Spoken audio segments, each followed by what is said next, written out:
अस्सलाम वालेकुम स्टूडेंट्स, आज हमने स्टडी करना है कि प्लांट्स में होमियोस्टेसिस का प्रोसेस किस तरह होता है।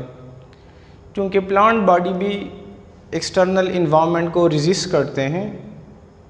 क्यों रेजिस्ट करते हैं? क्योंकि प्लांट बॉडी से जो बाहर का माहौल है उसमें कंटिन्यूसली चेंजेस आते हैं, फ्लक्चुएशन होती है। तो प्लांट बॉडी ने क्या करना है, उसने अपने इंटरनल कंडीशन को कांस्टेंट रखने हैं, सेम रखने हैं। लिहाजा प्लांट बॉडी मुख्तलिफ़ तरीके अपनाते हैं, डिफरेंट मैकेनिज़्म अपनाते हैं। वाटर की होमियोस्टेसिस के लिए कि कुछ केमिकल्स है जिसमें से हमारे पास कार्बन डाइऑक्साइड है, उसके होमियोस्टेसिस के लिए कि अपनी बॉडी से किस तरह निकालते हैं, किस तरह बरकरार रखते हैं। वाटर है और हमारे पास नाइट्रोजनस मटेरियल्स है। तो सबसे पहले हम आते हैं कार्बन डाइऑक्साइड की तरफ। Removal of extra carbon dioxide के प्लांट बॉडी कार्बन डाइऑक्साइड को किस तरह निकालते हैं। इससे पहले हम एक टर्मिनोलॉजी डिस्कस करते हैं। तुम लोग 9th क्लास में भी पढ़ चुके हैं, जिसको हम कहते हैं फोटोसिंथेसिस। फोटोसिंथेसिस क्या होता है? फोटोसिंथेसिस हमारे पास एक ऐसा अमल है जिसके ज़रिए पौधे अपने लिए खुराक तैयार करते हैं। यानी पौधे क्या कर लेते हैं, कार्बन डाइऑक्साइड को लेते हैं, पानी भी लेते हैं और सूरज की रोशनी की मौजूदगी में सनलाइट वो क्या बनाते हैं, अपने लिए खुराक बनाते हैं, ग्लूकोज बनाते हैं C6H12O6, कुछ मिकदार में पानी भी बना देते हैं और ऑक्सीजन भी बना देते हैं। और ये जो फोटोसिंथेसिस का अमल होता है ये कहाँ पे होता है? क्लोरोफिल में होता है। यानी प्लांट बॉडी क्या करती है, हम ये तो सबको पता है ना। हम कहते हैं कि जो हमारे पास जानवर है, जानवर क्या करते हैं, ऑक्सीजन हम लेते हैं, कार्बन डाइऑक्साइड क्या करते हैं, खारिज करते हैं। और पौधे क्या करते हैं, यानी हमने ये कहते हैं कि पौधे कार्बन डाइऑक्साइड लेते हैं, ऑक्सीजन खारिज करते हैं। तो प्लांट बॉडी क्या करते हैं, कार्बन डाइऑक्साइड को लेते हैं, पानी को मिला के सूरज की रोशनी की मौजूदगी में उससे अपने लिए खुराक तैयार करते हैं, ग्लूकोज, और हमारे लिए ऑक्सीजन बनाते हैं। अब डे टाइम में अगर दिन का वक्त हो तो प्लांट बॉडी में कोई कार्बन डाइऑक्साइड ज़्यादा नहीं होता, एक्स्ट्रा नहीं होता। वो इस वजह से नहीं होता क्योंकि प्लांट बॉडी क्या करते हैं, कार्बन डाइऑक्साइड को ख़ुद इस्तेमाल कर रहे हैं, कार्बन डाइऑक्साइड को ख़ुद यूटिलाइज़ कर रहे हैं अपनी खुराक बनाने के लिए। लेकिन नाइट में क्या करते हैं, चूँकि रात के वक्त फोटोसिंथेसिस का प्रोसेस नहीं होता। फोटोसिंथेसिस का प्रोसेस इस वजह से नहीं होता चूँकि फोटोसिंथेसिस के प्रोसेस के लिए सूरज की रोशनी का होना क्या है, ज़रूरी है। लिहाजा सनलाइट मौजूद नहीं होती। तो प्लांट बॉडी क्या करते हैं, ये कार्बन डाइऑक्साइड को निकालते हैं, टिश्यू से निकालते हैं डिफ्यूजन के ज़रिए। The plant body escape the carbon dioxide from the tissue by the process of diffusion. Diffusion दोबारा से रिकॉल कर देता हूँ। डिफ्यूजन किस चीज़ को बोलते हैं? डिफ्यूजन की डिफिनीशन या डिफ्यूजन को हम ये कहते हैं कि ये हमारे पास एक ऐसा प्रोसेस है जिसमें से मॉलिक्यूल ज़्यादा वाली जगह से कम वाली जगह की तरफ जाते हैं। क्योंकि प्लांट की बॉडी में कार्बन डाइऑक्साइड क्या है, वहाँ पे ज़्यादा होता है, बाहर कम होता है, लिहाजा ये डिफ्यूजन के ज़रिए निकालते हैं। प्लांट बॉडी में जो लीव्स होते हैं, पत्ते या और यंग स्टेम होते हैं, यंग स्टेम उन स्टेम को बोलते हैं जो अभी वो मैच्योर नहीं होते, ग्रोथ की मराहिल में होते हैं। तो उससे क्या होता है, उससे जो कार्बन डाइऑक्साइड निकलता है वो स्टोमेटा के ज़रिए निकलता है।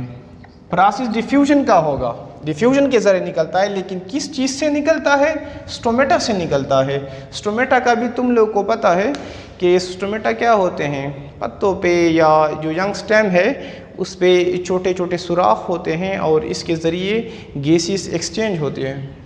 इसके साथ साथ रूट से भी कार्बन डाइऑक्साइड बाहर जाती है, लेकिन रूट से किस तरह होती है? जर्नल बॉडी सरफेस के ज़रिए। जर्नल बॉडी सरफेस का ये मतलब है कि फॉर एग्ज़ाम्पल ये मेरे पास एक पौधा है, ठीक है, ये इनके रूट्स है। अब इन रूट्स पे बालों की तरह छोटे छोटे स्ट्रक्चर्स होते हैं जिनको हम बोलते हैं रूट हेयर। क्या नाम देते हैं? Root hair. तो ये जितना इनका सरफेस एरिया होता है, रूट से आ जाते हैं रूट हेयर, और रूट हेयर से फिर बाहर क्या हो जाता है? कार्बन डाइऑक्साइड बाहर निकलता है। तो प्लांट बॉडी क्या करते हैं? एक्स्ट्रा दिन के टाइम में क्या करते हैं? कार्बन डाइऑक्साइड को फोटोसिंथेसिस में इस्तेमाल करते हैं, जबकि रात में फोटोसिंथेसिस का प्रोसेस नहीं होता, लिहाजा वो निकालते हैं डिफ्यूजन प्रोसेस के ज़रिए। पत्ते और जो यंग स्टेम्स है वहाँ पे स्टोमेटा मौजूद होते हैं, छोटे छोटे सुराख होते हैं, उसके ज़रिए निकालते हैं, और कुछ रूट्स की मदद से भी कार्बन डाइऑक्साइड बाहर की तरफ जाती है। इसके बाद हमारे पास है ऑक्सीजन, कि प्लांट बॉडी ऑक्सीजन को किस तरह निकालते हैं। चूँकि पत्तों में एक किस्म के सेल्स होते हैं जिसको हम कहते हैं मेसोफिल सेल्स, वहाँ पे ऑक्सीजन बनती है फोटोसिंथेसिस के प्रोसेस के ज़रिए। मेसोफिल सेल ये लीव्स में होती है, सेल्स होते हैं जहाँ पे फोटोसिंथेसिस का प्रोसेस होता है। तो फोटोसिंथेसिस प्रोसेस में जो ऑक्सीजन बनता है वो एज ए बाई प्रोडक्ट बनता है। बाई प्रोडक्ट, बाई प्रोडक्ट किस चीज़ को बोलते हैं? बाई प्रोडक्ट बोलते हैं यानी कि न चाहते हुए बनाते हैं। प्लांट बॉडी के लिए ऑक्सीजन की ज़रूरत नहीं होती बनाने के लिए, न चाहते हुए क्या बनाते हैं? ऑक्सीजन को बनाते हैं। और ऑक्सीजन बाहर किस तरह निकालते हैं? स्टोमेटा के ज़रिए। यानी स्टोमेटा के ज़रिए वो क्या करते हैं? दिन के टाइम स्टोमेटा ओपन होते हैं और ऑक्सीजन क्या करते हैं? बाहर की तरफ निकालते हैं। इसके बाद हम आते हैं कि प्लांट बॉडी पानी को किस तरह निकालते हैं? Removal of extra water.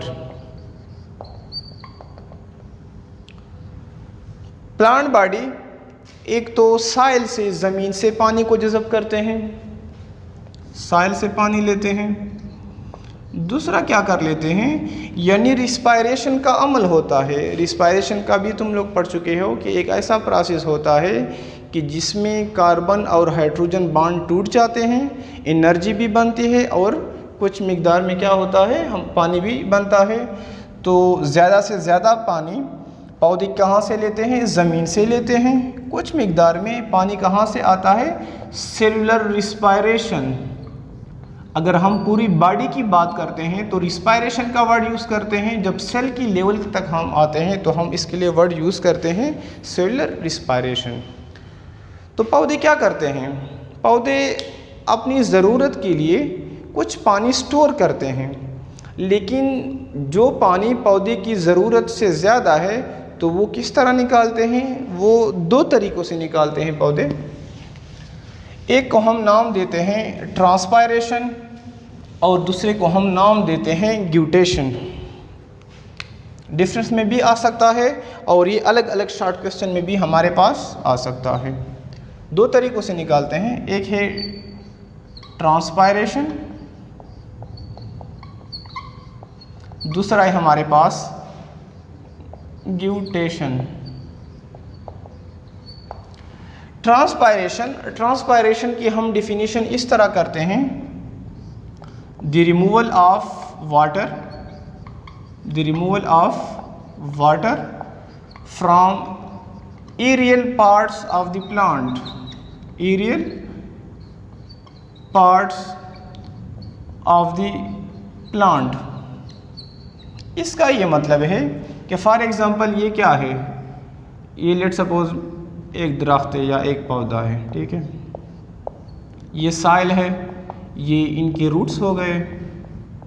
Let suppose ये क्या है? इनके पत्ते हैं। अब क्या करते हैं? ट्रांसपायरेशन में क्या होता है, चूँकि रूट्स की मदद से ये साइल से पानी एब्जॉर्ब करते हैं, पानी जाता है लीव्स तक आ जाता है। जब इस पे सूरज की रोशनी पड़ती है तो वहाँ पे स्टोमेटा मौजूद होते हैं और उन स्टोमेटा से पानी बुखारात की शक्ल में, वेपर्स की शक्ल में उठ जाता है। तो इस प्रोसेस को हम नाम देते हैं ट्रांसपायरेशन। क्या कहते हैं इसको? ट्रांसपायरेशन कहते हैं। दूसरा प्रोसेस, चूँकि ट्रांसपायरेशन का जो प्रोसेस है वो होगा सिर्फ दिन के वक्त होता है। जब सूरज की रोशनी होगी तो तब ट्रांसपायरेशन का अमल होगा। सूरज की रोशनी मौजूद नहीं होगी तो ट्रांसपायरेशन का अमल नहीं होगा। जो ग्यूटेशन का प्रोसेस है, ग्यूटेशन की डिफिनीशन हम किस तरह करते हैं? The appearance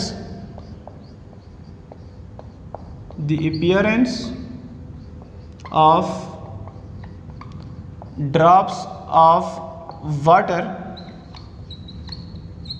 on tips or edges of leaves।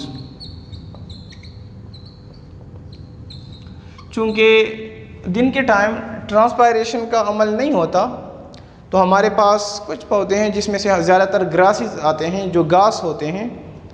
अब अगर पानी ज़्यादा है, पानी क्या है, ज़मीन में पानी की कंसंट्रेशन ज़्यादा हो गई, तो वो क्या करते हैं, वो तो मुसलसल जाइलम टिश्यू के ज़रिए मुसलसल पौधे में पानी आ रहा है, ऊपर से स्टोमेटा बांध दे तो पानी किस तरह निकलेगा?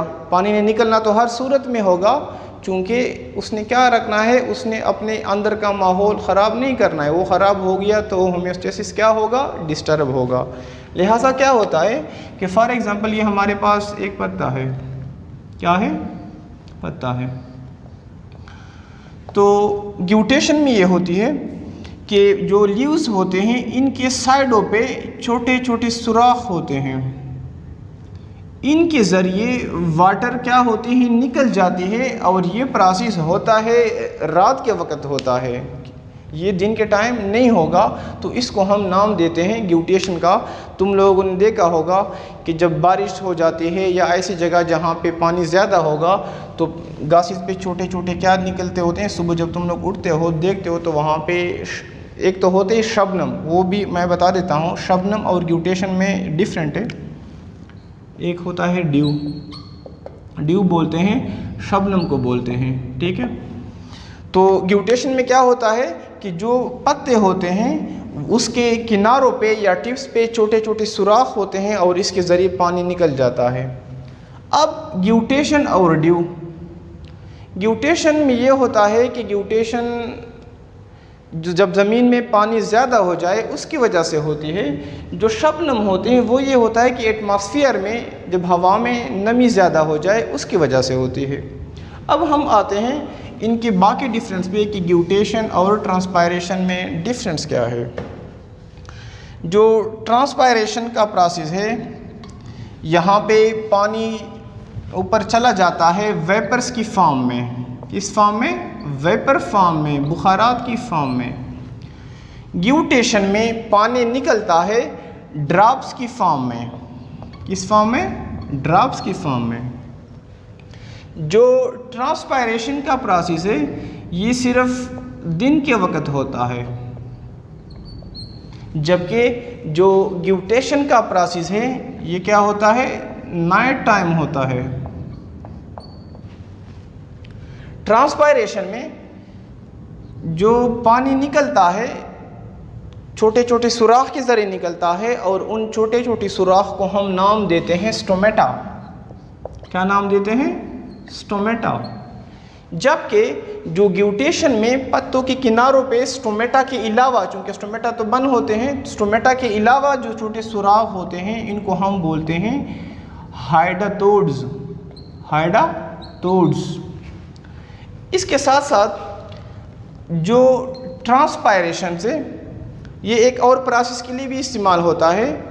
जब बाहर बहुत ज़्यादा गर्मी हो जाती है, क्या हो जाती है? गर्मी हो जाती है, जिसकी वजह से प्लांट बॉडी पे इफ़ेक्ट होता है, तो पौधे क्या करते हैं? पानी निकाल देते हैं, जिसकी वजह से वाटर जो वेपर्स होते हैं पत्तों पे मौजूद होते हैं, जब हवा आती है तो इसकी वजह से पौधे क्या करते हैं? ठंडक फील करते हैं। लिहाजा ट्रांसपायरेशन पौधे को क्या प्रोवाइड करते हैं? Cooling effect. क्या पैदा करते हैं? Cooling effect. जबकि ग्यूटेशन ये कूलिंग इफ़ेक्ट प्रोवाइड नहीं करते, do not provide cooling effect. इसमें से सिर्फ तुम लोग कम से कम तुम लोग को 3 डिफरेंस का पता होना चाहिए। अलग अलग भी शॉर्ट क्वेश्चन में आ सकते हैं और डिफरेंट में भी आ सकते हैं। तो ये वो 2 प्रोसेस है जिसके ज़रिए पौधे क्या करते हैं, एक्स्ट्रा पानी को निकालते हैं। क्यों निकालते हैं? ताकि अपनी इंटरनल कंडीशन को, अपने अंदर के माहौल को वो बैलेंस रख सके। इसके बाद हम आते हैं कि पौधे नाइट्रोजनस वेस्ट को या नाइट्रोजनस मटेरियल की होमियोस्टेसिस किस तरह करते हैं। नाइट्रोजनस रिमूवल ऑफ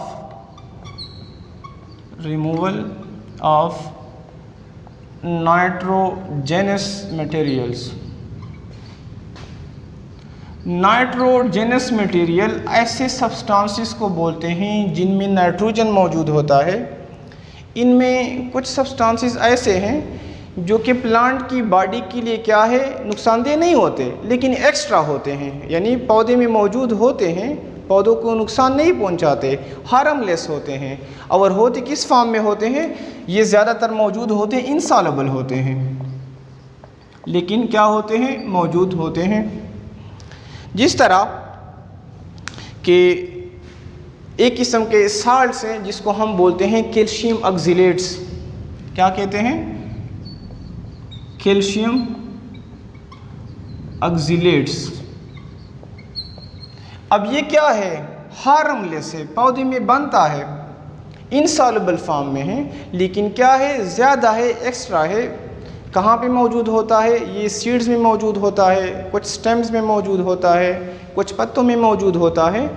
ज़्यादातर ये मौजूद होता है टोमेटो में, टोमेटो। इसके साथ साथ ये राइस में भी मौजूद होता है, ठीक है। और इस तरह ये लेडी फिंगर जो भिंडी होती है उसमें भी मौजूद होते हैं। कैल्शियम ऑक्सलेट का तो पौधों के लिए कोई नुकसान नहीं है वहाँ पे, क्योंकि इनसॉल्युबल है और हार्मलेस है। लेकिन ये कैल्शियम ऑक्सलेट अगर हमारे बॉडी में आ जाए, जिस तरह के टोमेटो के सीड कहते हैं कि ये तुम लोग ना खाए, या जो भिंडी के अंदर जो सीड्स है वो ना खाए, या हम ज़्यादा चावल यूज़ ना खाए, क्योंकि ये क्या काज करते हैं, किडनी स्टोन काज करते हैं, हमारे गुर्दों में क्या बनाते हैं, पत्थर से बनाते हैं। अब क्या होता है कि अगर कुछ पत्तों में ये जो हार्मलेस है, मतलब नुकसानदेह नहीं है लेकिन इनसॉल्युबल फॉर्म में है, ये स्टोर हो जाए तो क्या करते हैं, बाज़ जो प्लांट्स है वो अपने पत्ते गिरा देते हैं, और पत्तों के गिराने की वजह से ये जो वेस्ट प्रोडक्ट्स है ये ख़त्म हो जाते हैं। कुछ प्लांट्स में हमारे पास जो वेस्ट प्रोडक्ट्स है, जिस तरह के हमारे पास है कॉनिफेरस प्लांट्स, कॉनिफेरस प्लांट्स कौन से पौधे होते हैं? ये जो मर्री वाले साइड पे जो लंबे लंबे दरख्त होते हैं उनको कॉनिफेरस प्लांट्स बोलते हैं। वहाँ पे ये क्या पैदा करते हैं, इनसे निकलता है रेजिन, निकलते हैं रेजिन, एक किस्म का इनसे केमिकल निकलता है जिसको कहते हैं रेजिन। इस तरह कीकर का दरख्त तो सबने देखा हुआ है, तो जो कीकर का दरख्त होता है इससे एक गाढ़ा किस्म का लिक्विड निकलता है जिसको पंजाबी में मेरे ख्याल में चीड़ बोलते हैं, जो कि लोग खाते हैं। इसको क्या कहते हैं, गम। अब ये गम क्या है, इनसॉल्युबल फॉर्म में है, पौधे के लिए हार्मलेस है, लेकिन ये क्या है, एक्स्ट्रा है, उसने निकालना होता है, उसने क्या करना होगा, उसने ख़त्म करना होगा। इसी तरह जो हमारे पास लेटेक्स प्लांट है, तो इनमें जो वेस्ट मटेरियल है वो क्या है, रबड़ है। तो ये हमारे पास प्लांट्स है जो कि क्या कर लेते हैं, अपने अंदर से जो वेस्ट मटेरियल्स है उसको निकालने के लिए डिफरेंट प्रोसेस यूज़ करते हैं। तो आज हमने क्या डिस्कस किया, आज हमने प्लांट्स के अंदर होमियोस्टेसिस के प्रोसेस को डिस्कस किया कि प्लांट बॉडी अपनी इंटरनल कंडीशन को किस तरह मेंटेन रखते हैं with respect to external environment. फिर हमने डिस्कस किया उसके अंदर कि plant body extra carbon dioxide किस तरह निकालते हैं, एक्स्ट्रा ऑक्सीजन किस तरह निकालते हैं, एक्स्ट्रा वाटर किस तरह निकालते हैं, और लेटर ऑन हमने डिस्कस किया कि प्लांट बॉडी नाइट्रोजनस वेस्ट को किस तरह अपने बॉडी से रिमूव करते हैं। That's all about the lecture.